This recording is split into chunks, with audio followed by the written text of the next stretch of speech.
Hi guys, my name is Ken, or Kamil, or Cactus, or really get it up, whatever you can pronounce. And I'm from Cactus Games. Brian invited me to have a little chat to you about what we're doing and maybe pass on a bit of advice and say, here that you guys are going to be doing your first mobile games this year. No, that's sort of voluntary. So. Oh, that's voluntary, okay. Well, maybe not everything will apply, but hey, I take it that a fair few of you already programmed? Would that be, yeah? Got a few, yeah, A few? And a lot of you are artists as well, then? Yeah? Alright, well, the artist will get something out of it at least. Just to go back there on PAX, and this is a bit kind of like promoting us, but we do have three-day passes that we're going to be giving away. So, and we haven't worked out how we're going to be giving them away yet, but probably if you follow Twitter or the website, there'll be announcements there. Now, to tell you a bit about myself, I started off doing chemistry, hated it, went to IT, went back and did computer science, ended up working in VoIP and software developer, and now I'm running Cactus Games.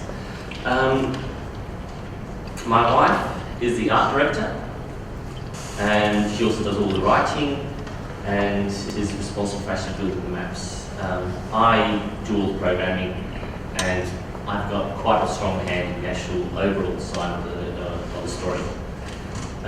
We also have Jono, who's our intern, art assistant. He's really actually been taking on more and more responsibilities pretty much every month. So. And we also work with Serial Labs in New York. They provide all our sound effects and music. And we have Stroke Studios in the Netherlands, and they produce most of the art.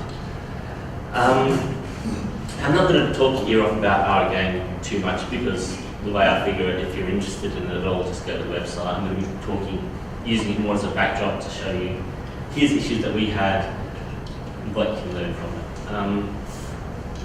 But just to briefly give you an idea of what it is, it's a story-driven action RPG for Android and Ouya.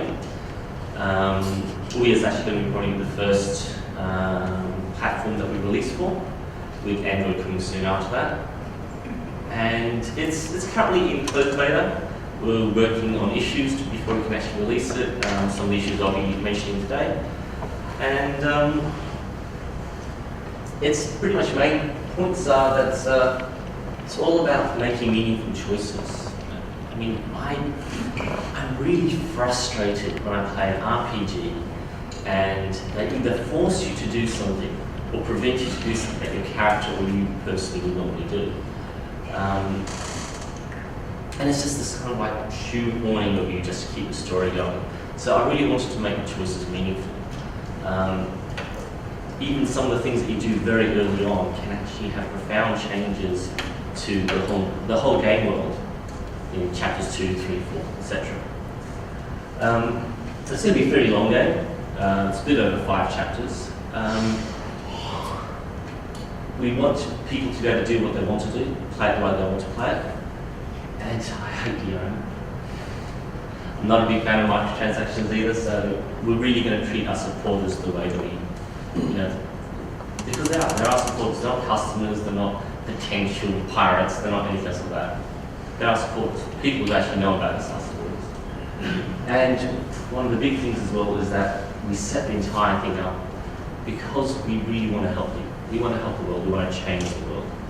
So the concept that we had was that I'll quit my 9-to-5 job, I'll start a game company, I'll start creating projects that can fund themselves. That's the idea behind making games. And we'll give 20% away straight to charity. And the way I kind of like worked out the maths in my head, if this takes off, if everything is big, then within 5-10 years, I can actually help people really much worse off than anyone in this room. much more than if I had just been working 9 to 5 and giving as much money as I could away. So that's the main goal of Cactus Games. And we're actually registered a fundraiser for Medicine Sun Frontier. So that's the game in its current state. Nothing that special, and still work in progress. The whole thing was a massive learning experience. This is my first big game. I made some things for school, that kind of thing.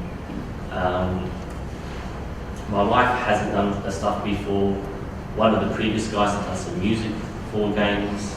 That was about a little bit of his experience. Serial Labs, they're about the only guys who actually regularly make assets for games. But even Stroke Studios, the guys that are making all our art, we were their first client. And so there was quite a few teething issues early on where nobody actually realised the problems that we're going to have down the track.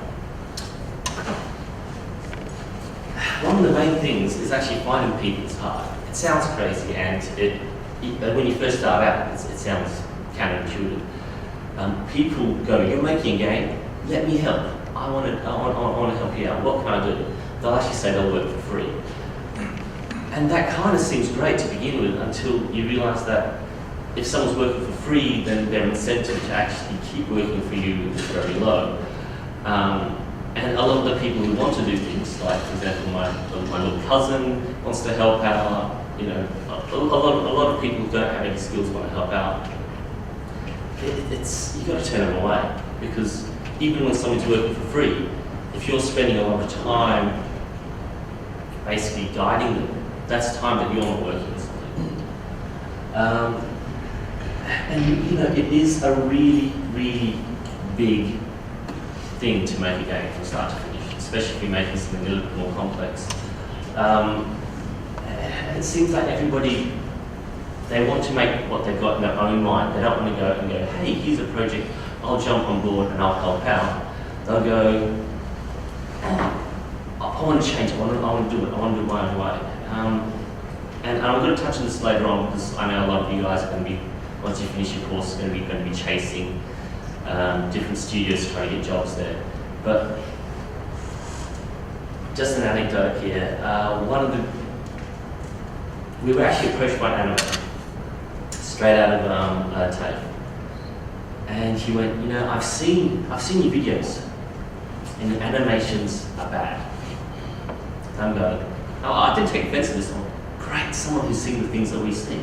We've got issues with it. We've got issues where the animations aren't smooth, because we're dropping frames. Some of the way we've got, for example, a pikeman, you'll do this, and it goes straight through the ground when we try to attach it to anything else like that. We need things to be fixed. So we're actually looking for an animator. We thought, great, we've really hit the jackpot."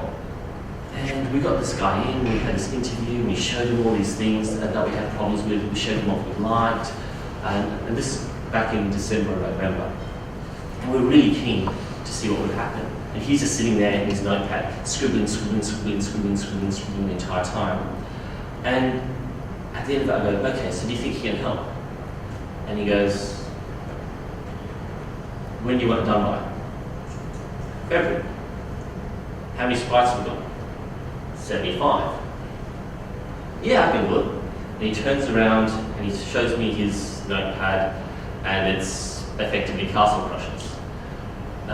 In his mind, as I'm talking to say, you know, these minor things that I need to fix, he's gone through and he's gone, "Oh, I can make a character that looks like this, and I can make a slime that looks like this, and I can do all this in a period of 2.5 months without taking into account anything else that's already happened in the project."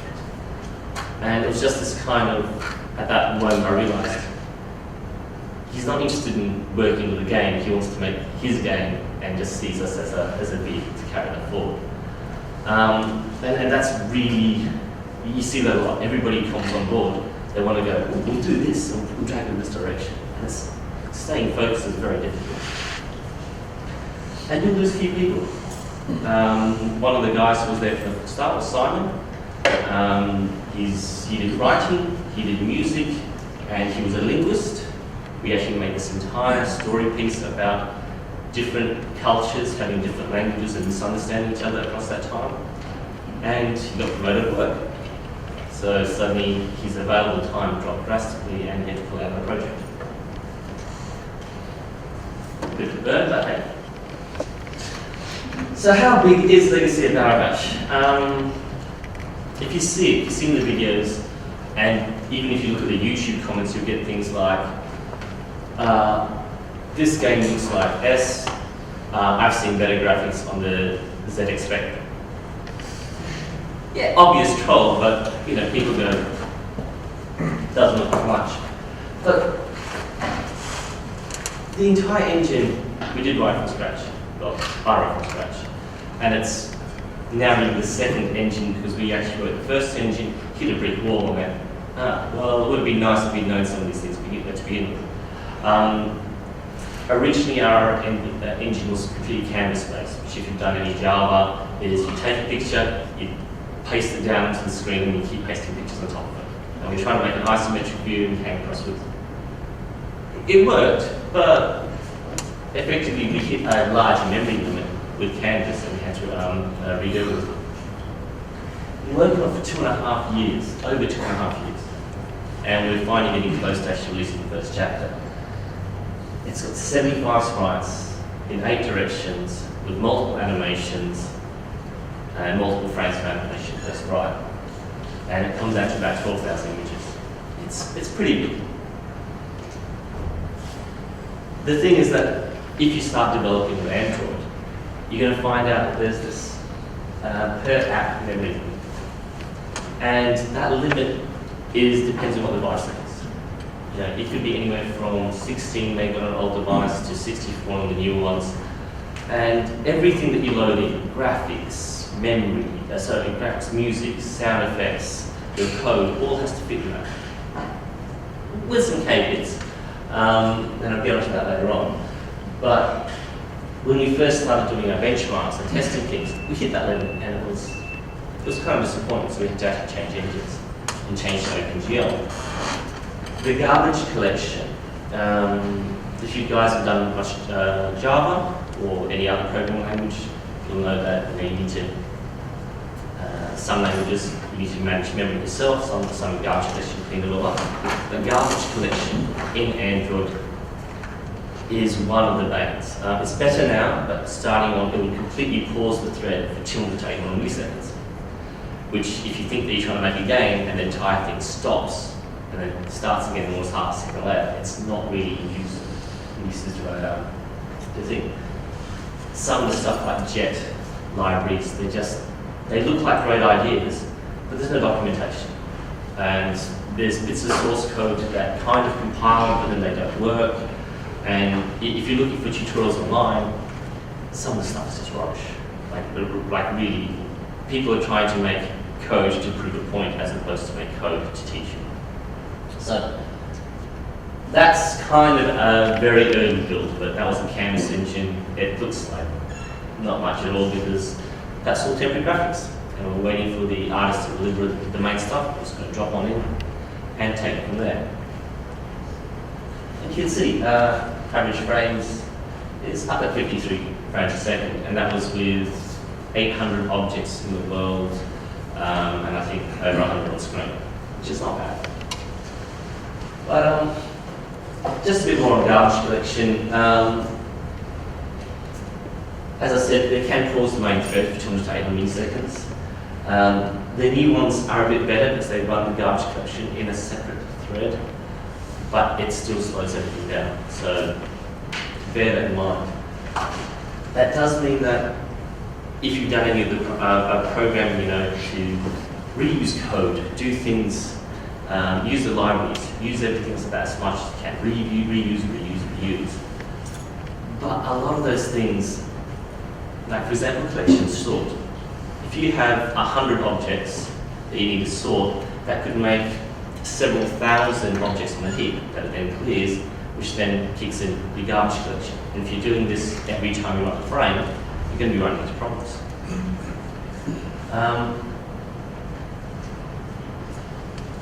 Now, I don't know how much coding you guys have done or you're going to do, but that's basically an example of one of the tutorials. And then this is a tutorial to directly compare Canvas draws versus OpenGL draws. And it's a bit small, so I'll explain what's happening there. The first thing they do is they load in your options. They then load in the bitmap. They create the bitmap based on the IDs of everything. They pull out the width, height, paste it to the canvas, and then freeze the bitmap. Doesn't sound so bad, seems fairly clean, except until you realise that they're doing this on the on-object draw, which is basically every time they put an object in, they're doing this for every frame. So when you've got, say, 100 kilobyte sprite,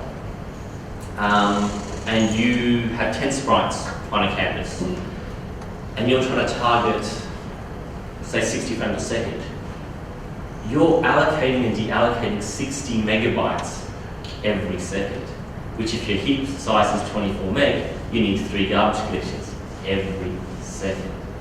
And you kind of look at that, and the first thing I went was, well, hang on, how do you fix on all that? Well, maybe just load it once and cache it.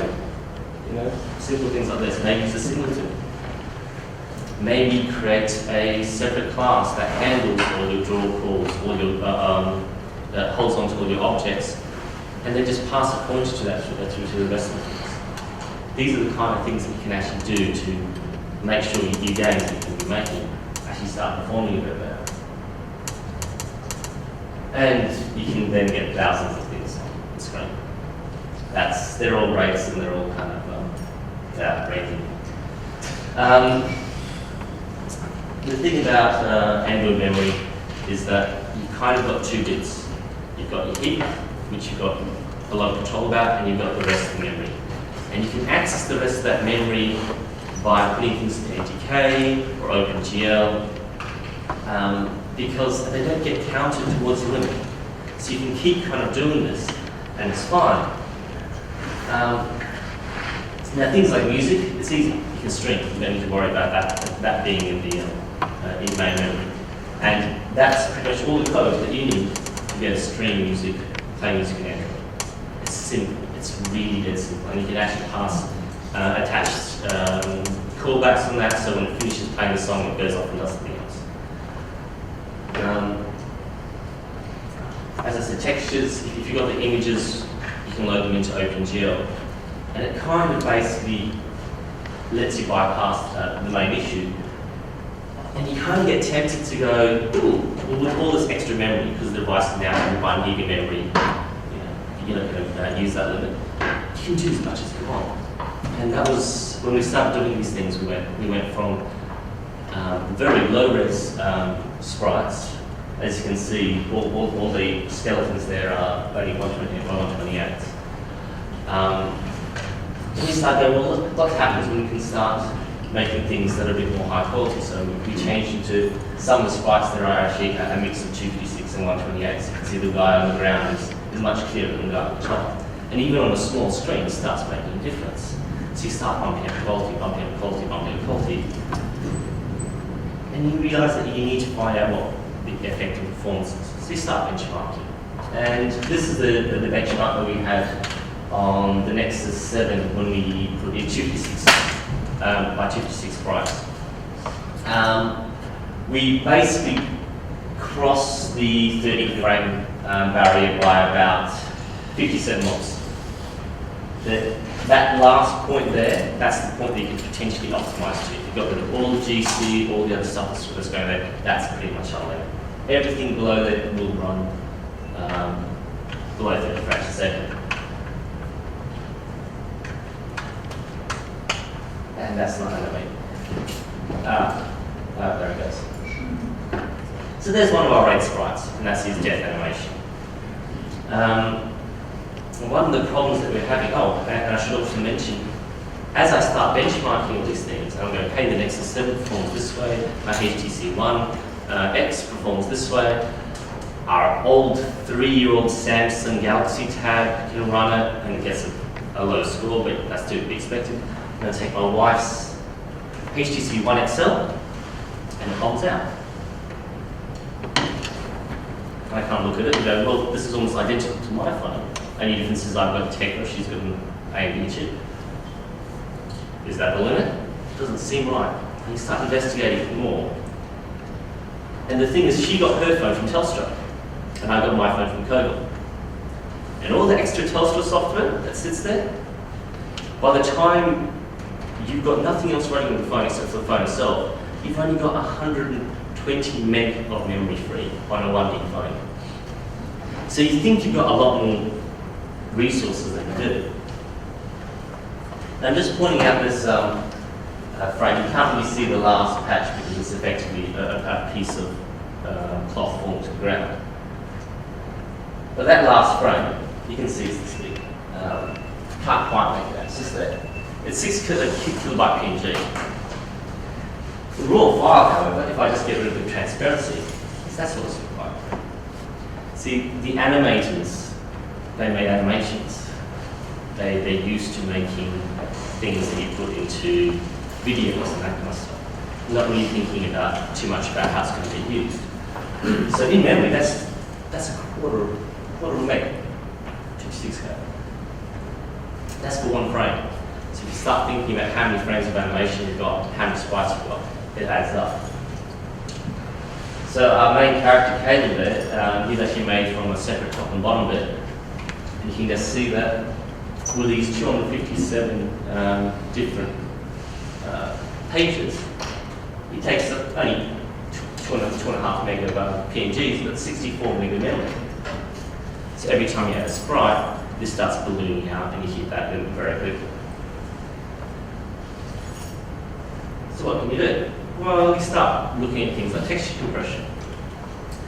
If you're going to go down this path with Android, be prepared for a lot of pain because there's a whole bunch of different standards that they don't really interoperate.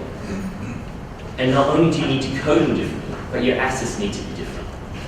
So if you've got assets for 3DC, they're different to your DX1 or different to your DX5. And each one of these have different limits. So if you've got transparency on a DX1 texture, you're going to find that if there's a little bit of transparency, you're going to get black water. That's not so bad, that's not so bad. You go to DX5, and you're occasionally going to get a white line. Bigger problem. They also all have different sizes, different header files, and getting this information is just difficult. Everyone needs the wrong information. But what's to say? Well, you can get it down to 8 meg using DX1. It's not bad. Pretty good from down to 64. And your DX5 goes down to 21.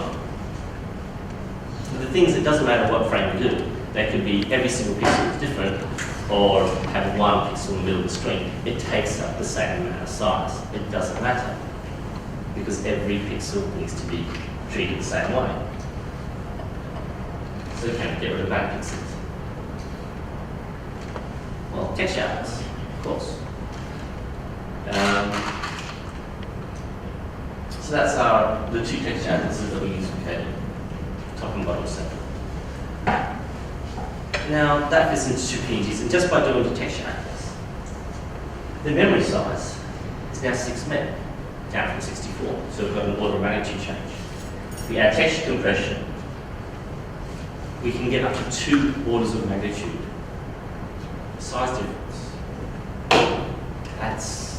That's basically your end goal. Now you do need to do a bit more management because now instead of just going, hey, print, print, print, you need to scale each bit individually, you need to move each bit individually, you need to get everything into position and marry them up. So what does that do to performance? Well, turns out it's actually a good thing. Because you're drawing less and those pixels that you're not using, I don't need to go through the graphics card.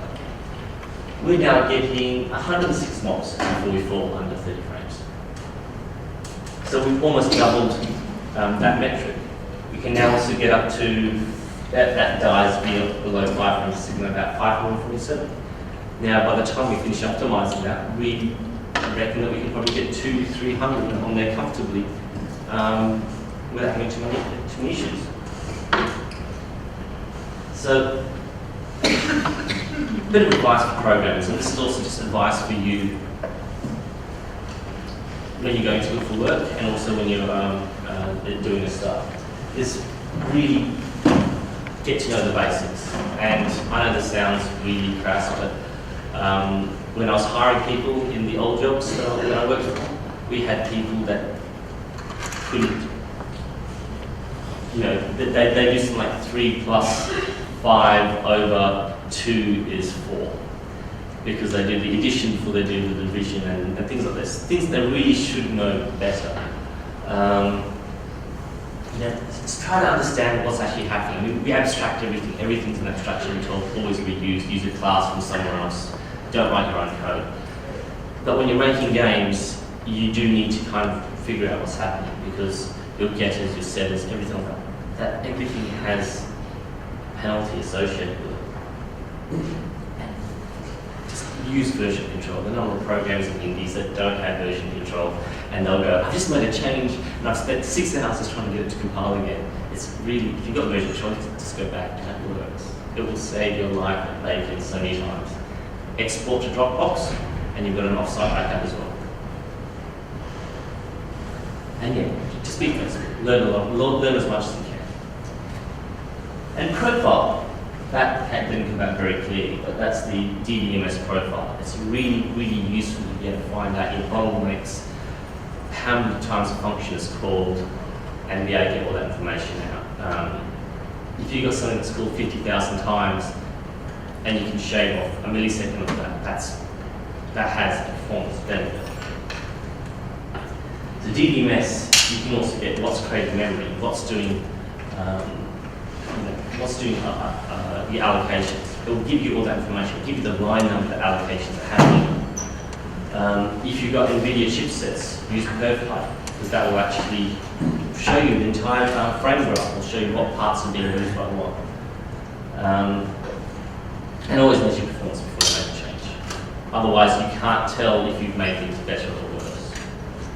And that's the kind of output you get out of PerfPipe.